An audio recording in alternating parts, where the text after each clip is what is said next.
श्री कृष्ण कहते हैं, किसी का दिल दुखाकर कभी अपने लिए खुशियों की उम्मीद मत रखना।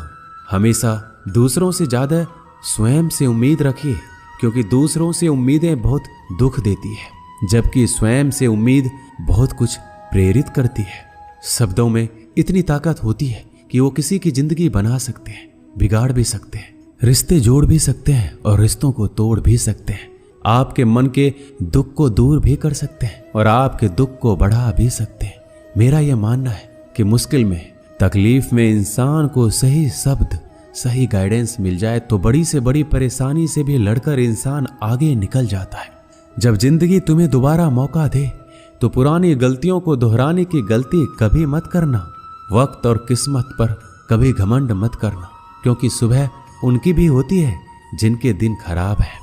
रिश्ते चाहे कोई भी हो, पासवर्ड एक ही होता है, विश्वास। इंसान दो लोगों से हमेशा हार जाता है, एक अपने परिवार से और दूसरा अपने प्यार से। उस इंसान के रोगों की कोई दवा नहीं होती जो दूसरों की तरक्की देखकर जलता है। बहुत मजबूत हो जाते हैं वह लोग जिनके पास खोने को कुछ नहीं बचता। एक बात हमेशा याद रखना, जो सबका हो जाए वह कभी किसी एक का नहीं हो सकता। कुछ रिश्ते टूट जरूर जाते हैं मगर खत्म कभी नहीं होते। कुछ गलतियों को माफ करना आपकी सबसे बड़ी गलती होती है। अच्छे इंसानों में एक बुराई होती है कि वह सबको अच्छा समझ लेते हैं। वह इंसान कभी हार नहीं सकता जो बर्दाश्त करना जानता है। कभी किसी का दिल दुखाने वाली बात मत कहना, क्योंकि वक्त बीत जाता है लेकिन बातें याद रहती है। कभी किसी को औकात के ताने मत देना, क्योंकि वक्त बदलते देर नहीं लगती।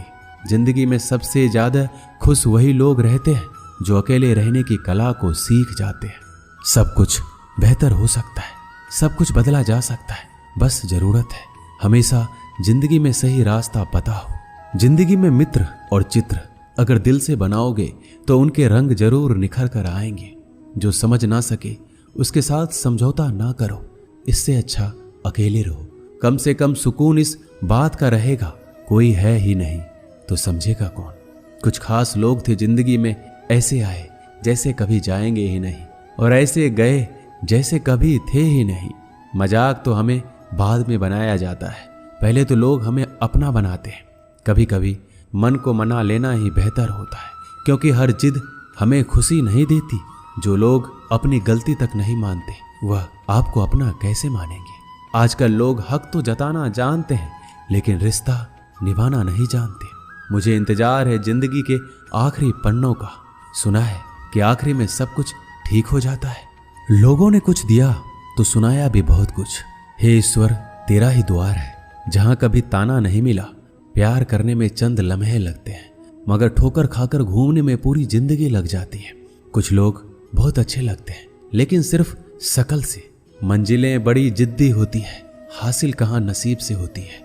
मगर वहां तूफान भी हार जाते हैं जहां कश्तियां जिद पर होती है। जिंदगी का सुख दुख बाहर नहीं होते, वो आपके मन के अंदर होते हैं। जो चीज आपके मन के अंदर है वह बाहर से ठीक नहीं हो सकती। और कई लोगों की तकलीफें इसलिए ज्यादा बढ़ जाती है, वो अपने मन का बात किसी को बता नहीं पाते, और अगर किसी को बता भी देते हैं तो वह उसे समझा नहीं पाता। अगर कोई समझ नहीं पाता तो सही रास्ता नहीं बता पाता। कहते हैं जिंदगी में कुछ इतना नहीं बिगड़ता कि उसे ठीक नहीं किया जाए, कुछ भी इतना बुरा नहीं होता कि उसे बदला ना जा सके। मेरी जिंदगी की 3 गलतियां। पहली, हर किसी पे बहुत जल्दी भरोसा किया। दूसरी, हर किसी की खुद से ज्यादा परवाह की। तीसरी, कभी किसी को धोखा नहीं दिया। किस्मत और पत्नी भले ही परेशान करते हैं लेकिन जब साथ देती है तो जिंदगी बदल देती है। यह नादानी भी सच में बड़ी बेमिसाल है। अंधेरा दिलों में है और दिया मंदिरों में जलाते हैं। रिश्तों का गलत इस्तेमाल कभी मत करना, क्योंकि अच्छे लोग जिंदगी में बार बार नहीं आते। प्रेम सिर्फ अपने काम और ईश्वर से करो, क्योंकि ये दोनों कभी धोखा नहीं देते। किसी की गरीबी को देखकर रिश्ता मत तोड़ना, क्योंकि जितना मान सम्मान गरीबों के घर पर मिलता है उतना अमीरों के घर पर नहीं मिलता। अपनी काबिलियत को इतना काबिल बना लो कि लोगों को अपनी औकात अपने आप नजर आने लगे। कभी भी उनकी बातों पर ध्यान मत दो जो पीठ पीछे आपकी बातें करते हैं, क्योंकि इसका मतलब यह है कि आप अभी भी उनसे 2 कदम आगे हो। बहुत तकलीफ देता है वह दर्द जो बिना कसूर के मिला है। एक बात तो सच है कि हंसते हुए चेहरे के पीछे बहुत सारे दर्द छुपे होते हैं। दुनिया बहुत अजीब है। यहाँ लोग उम्र भर के वादे करके पल भर में साथ छोड़ देते हैं। परिवार सिर्फ साथ रहने से नहीं बल्कि प्यार, इज्जत और परवाह करने से बनता है। जहाँ दूसरों को समझना मुश्किल हो जाए वहाँ खुद को समझ लेना ही बेहतर होता है। एक बार एक बच्चे ने अपने पापा से पूछा, पापा मेरी जिंदगी की क्या वैल्यू है? तभी पापा ने कहा, अगर तुम सच में अपनी जिंदगी की कीमत समझना चाहते हो तो मैं तुम्हें एक पत्थर देता हूँ। इस पत्थर को बाजार में लेकर जाओ। कोई इससे इसका मूल्य पूछे तो उसे कुछ मत कहना, बस अपनी 2 उंगली खड़ी कर देना। वह लड़का बाजार गया और कुछ देर तो ऐसे ही बैठा रहा, लेकिन कुछ देर बाद एक बूढ़ी औरत उसके पास आई और उस पत्थर का मूल्य पूछने लगी। वह लड़का एकदम चुप रहा, उसने कुछ नहीं कहा, अपनी 2 उंगलियां खड़ी कर दी। तभी बूढ़ी औरत बोली, 200 रुपया? ठीक है, मैं इस पत्थर को तुमसे खरीद लूंगी। बच्चा एकदम से चौंक गया।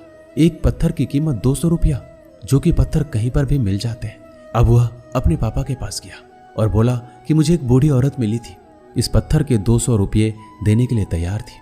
पापा ने कहा, इस बार तुम पत्थर को म्यूजियम में लेकर जाओ और वहां इसका मूल्य पता करो। कोई कुछ पूछे तो बस 2 उंगली खड़ी कर देना। वह लड़का म्यूजियम में गया और वहां पे एक आदमी की नजर उसके हाथ में रखे पत्थर पर पड़ी। तभी उसने उस पत्थर का मूल्य पूछा। वह बच्चा एकदम चुप रहा, उसने 2 उंगली खड़ी कर दी और आदमी बोला, 20,000 रुपये? ठीक है, मैं तुम्हें इस पत्थर के 20,000 रुपये देने के लिए तैयार हूं, तुम मुझे इस पत्थर को दे दो। वो लड़का फिर चौंक गया। उसने अपने पापा से जाकर कहा कि मुझे एक आदमी मिला और इस पत्थर के 20,000 रुपये देने के लिए तैयार थे।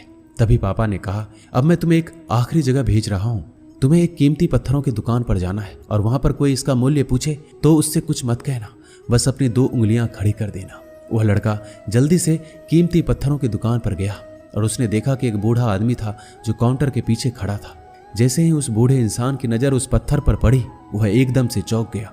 वह काउंटर से बाहर निकला और तुरंत उस बच्चे के हाथ से उस पत्थर को छीन लिया और बोला, ओ माय गॉड, इस पत्थर की तलाश में मैंने पूरी जिंदगी गुजार दी। कहाँ से मिला ये पत्थर? क्या मूल्य है इसका? कितना लोगे तुम इस पत्थर के? वह बच्चा तब भी चुप रहा और अपनी 2 उंगलियां खड़ी कर दी। तभी बूढ़ा आदमी बोला, कितने? 2 लाख रुपए? ठीक है, मैं इसके लिए तुम्हें 2 लाख रुपए देने के लिए तैयार हूं, तुम मुझे ये पत्थर दे दो। उस लड़के को अपनी आंखों पर विश्वास नहीं हो रहा था। वह जल्दी से अपने पापा के पास पहुंचा और वो बोला, एक बूढ़ा आदमी इसके लिए 2 लाख देने के लिए तैयार है। तभी उसके पापा ने उससे कहा कि क्या अब तुम्हें अपने जिंदगी की वैल्यू समझ आई? आपकी लाइफ की वैल्यू इस बात पर डिपेंड करता है कि आप अपने आप को कहाँ रखते हैं। ये आपको डिसाइड करना है कि आपको 200 रुपए का पत्थर बनना है या फिर 2 लाख रुपए का। जिंदगी में कई सारे लोग ऐसे होते हैं जो आपसे बहुत प्यार करते हैं, उनके लिए आप सब कुछ हैं, और कुछ लोग ऐसे भी होते हैं जो आपको एक वस्तु के रूप में उपयोग करेंगे, उनके लिए आप कुछ भी नहीं है। और ये आपके ऊपर डिपेंड करता है कि आपकी लाइफ की वैल्यू क्या है। दोस्तों, इस वीडियो में बस इतना ही। मिलते हैं अगले वीडियो में। अपना ख्याल रखिएगा। जय श्री कृष्णा।